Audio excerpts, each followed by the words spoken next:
अजमेर शरीफ में हुई सांप की बारिश। अस्सलामु अलैकुम दोस्तों अजमेर मुअल्ला में हुई सांप की बारिश।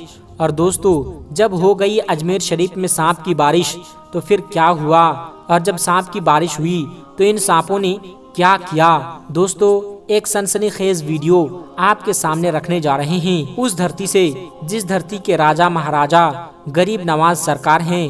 दोस्तों, ख्वाजा गरीब नवाज की दरगाह अजमेर मुअल्ला, और उस अजमेर मुअल्ला में जब हुई सांप की बारिश तो फिर क्या हुआ। दोस्तों, कैसे दिखी ख्वाजा गरीब नवाज की करामत आपके सामने रखने जा रहे हैं। जब हुई अजमेर शरीफ में सांप की बारिश और कौन सा दौर था, और जब सांप की बारिश हुई तो फिर क्या हुआ।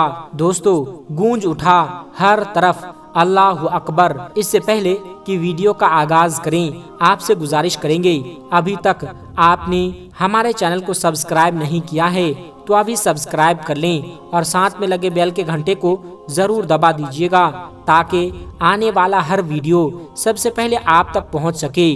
दोस्तों, हिंदुस्तान की धरती में जब संजर के सुल्तान संजरी सरकार ख्वाजा गरीब नवाज तशरीफ लाए तो दोस्तों, सबसे पहले वो जिस जगह पर पहुंचे वो जगह हिंदुस्तान का वो खित्ता अजमेर मुअल्ला था। और अजमेर मुअल्ला में जिनकी हुकूमत चल रही थी, जिनकी हुक्मरानी चल रही थी, वो थे पृथ्वीराज चौहान। जब ख्वाजा गरीब नवाज हिंदुस्तान में आने के बाद जब उन्होंने दीन की दावत लोगों को देना शुरू की तो इस बात की भनक बादशाह को लगी। बादशाह ने ख्वाजा गरीब नवाज को अजमेर से निकालने का फैसला कर लिया। पहले तो जहां ख्वाजा गरीब नवाज बैठते थे उस जगह पर ख्वाजा गरीब नवाज के बैठने की जगह पर बादशाह के ऊंट बैठते थे। उसका वाकया आप लोगों ने सुना होगा कि कैसे ख्वाजा गरीब नवाज कहकर चले गए। जब बादशाह के सैनिकों ने उन्हें यानी ख्वाजा गरीब नवाज को जबरन वहां से उठने पर मजबूर किया तो ख्वाजा गरीब नवाज ने कह दिया कि ठीक है, चलते हैं, हम यहाँ से बैठे हैं राजा के ऊंट और बैठे ही रहेंगे। बहरहाल दोस्तों, ख्वाजा गरीब नवाज तो वहां से निकल गए, लेकिन जब ऊंट बैठे तो फिर वो ऊंट बैठे ही रह गए। जमीन ने इस कदर जकड़ लिया ऊंटों को कि जैसे जमीन अपने आप में चिपका लिया हो। जब ख्वाजा गरीब नवाज रहमतुल्लाहि अलैह अजमेर मुअल्ला में पहुंचे, उनका मुकाबला शादी देव से हुआ, लेकिन जब शादी देव खुद ख्वाजा गरीब नवाज में आ गया और कलमा पढ़कर मुसलमान बन गया तो पृथ्वीराज चौहान के अंदर और खलबली तारी हो गई। पृथ्वीराज चौहान ये सोचने लगा कि इस बाबा को तो हमने जिन्नात से भी भिड़ा दिया, लेकिन जिन्नात भी उनको हरा नहीं पाए, मेरे सैनिक भी उन्हें हरा नहीं पाए, पागल हाथी भी उनका कुछ नहीं बिगाड़ पाया। मुझे तो ये लगता है कि ये बहुत बड़ा जादूगर है और जादू को जादू से ही हराया जा सकता है। बहरहाल उसने वक्त के सबसे बड़े जादूगर, जिसको दुनियाए जमाना जयपाल जोगी के नाम से जानती थी, राजा जयपाल जोगी को बुलाता है दरबार में बुलाने के बाद सारा माजरा ख्वाजा गरीब नवाज की पूरी हकीकत उनके सामने रख देता है कि कैसे उन्होंने अजमेर में रहना मुश्किल कर दिया है, कैसे लोगों को हक और हक्कानियत की दावत दे रहा है, कैसे इस्लाम की दावत सुल्तानुल हिंद दे रहे हैं। हमने बहुत कोशिश की लेकिन वो भागते नहीं हैं, तो हम किसी भी तरीके से ख्वाजा गरीब नवाज को अजमेर से भगा दो।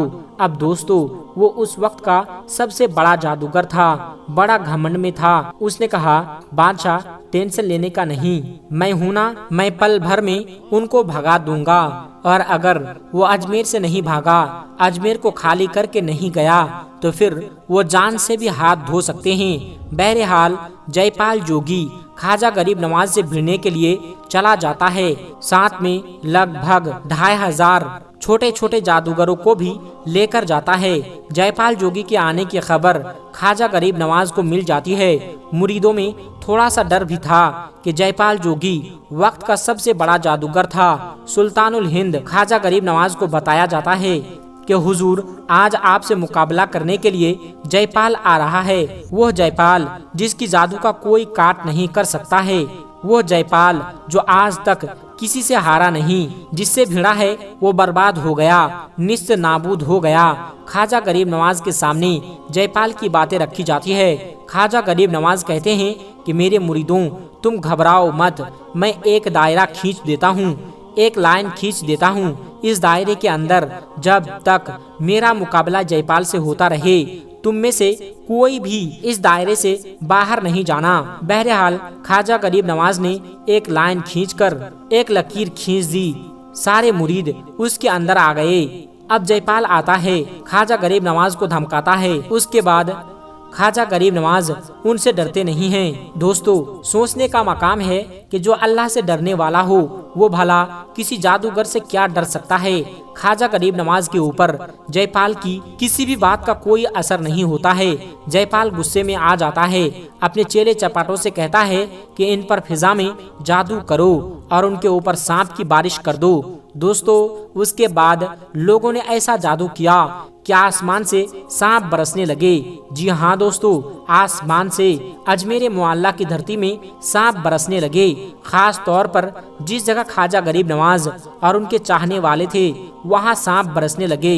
लेकिन ख्वाजा का करिश्मा देखे दोस्तों, ख्वाजा की करामत देखे। किसी भी सांप में इतनी हिम्मत नहीं हुई कि जिस दायरे को ख्वाजा गरीब नवाज ने जमीन में खींचा था उस दायरे के अंदर गिरता, बल्कि सारे सांप उस दायरे के बाहर गिरे। दोस्तों, जब जादूगर ने देखा कि सांप की बारिश भी ख्वाजा का कुछ नहीं बिगाड़ पाई, फिर उसने ऐसा जादू किया कि आसमान से आग बरसने लगी। फिर भी ख्वाजा गरीब नवाज के इस दायरे के अंदर आग भी नहीं पहुंच सकी। फिर दोस्तों, सारा तिगड़म कर बैठा जयपाल जोगी और ख्वाजा गरीब नवाज और उनके चाहने वालों का कुछ भी बाल भी बाका नहीं कर पाया। तो उसने लास्ट में ये सोचा कि अब मैं आसमान में उड़कर उनसे बदला लेता हूँ, उन पर जादू करता हूँ। उसके बाद वो हिरन की खाल फेंकता है और उस पर सवार होकर आसमान में उड़ जाता है। दोस्तों, इतना देखना था कि ख्वाजा गरीब नवाज अपने खड़वान को हुक्म देते हैं कि जाओ कि कुफ्र आसमान में है और तू यहाँ पर है, जाओ उसको पकड़कर मेरी बारगाह में लेकर आओ। बस फिर क्या था दोस्तों, ख्वाजा गरीब नवाज का खड़ावन उड़ता है। तारीख गवाह है कि खड़ावन जयपाल योगी के सर पर इस कदर बरसता है कि डर के मारे जयपाल जोगी तड़पता हुआ ख्वाजा गरीब नवाज के कदमों में गिर जाता है। और जब कदमों में गिरता है तो फिर ख्वाजा गरीब नवाज उसी जयपाल जोगी को कलमा पढ़ा देते हैं। वही जयपाल जोगी आज तक दुनियाए जमाना में अब्दुल्ला बयाबानी के नाम से जाना जाता है। आज भी कोई रास्ता गुम हो जाते हैं और अब्दुल्ला बयाबानी के नाम से अगर दुआ करते हैं तो अल्लाह तबारक व तआला उनको रास्ता दिखा देता है।